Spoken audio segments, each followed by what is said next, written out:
ሂጃብ ይፈቀዳል፣ ንቃብ አይፈቀድም። ማን ነው የለየላቸው? ባለሙያ አለ። የትኛው ሸሪዓ ፍርድ ቤት ነው? የትኛው ደግሞ መጅልስ ነው ንቃብና ሂጃብ ለይቶ የሰጣቸው? ከየት እንደሚያመጡ አናውቅም። የራሱ ጣልቃ ገብነት ነው። ሂጃብ ፈቅደናል፣ ንቃብ አንፈቅድም። ሂጃብና ንቃብ ምንድነው ትርጉሙ? ሂጃብ የምንለው እኮ አጠቃላይ ሁለመናውን የሚሰትር ማለት ነው እንደ ሸሪዓ አባባል። በዚህ ምክንያት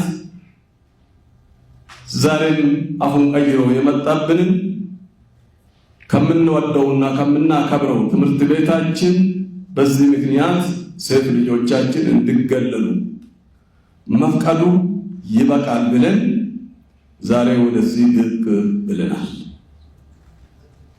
ምክንያቱም እርግጠኛ ነኝ መንግስታችን ሙሉ ለሙሉ መብታችን አክብሮ አስከብሮልን ባለንበት ሰዓት በአንድ ሴክተር በሁለት ሴክተር የሚደርስብንን ግፍና ጭቆና በፍጹም የማንቀበል መሆኑን በዚህ አጋጣሚ ለመላው ኢትዮጵያ ሙስሊም ህብረተሰብ ሊያረጋግጥላችሁ እወዳለሁ።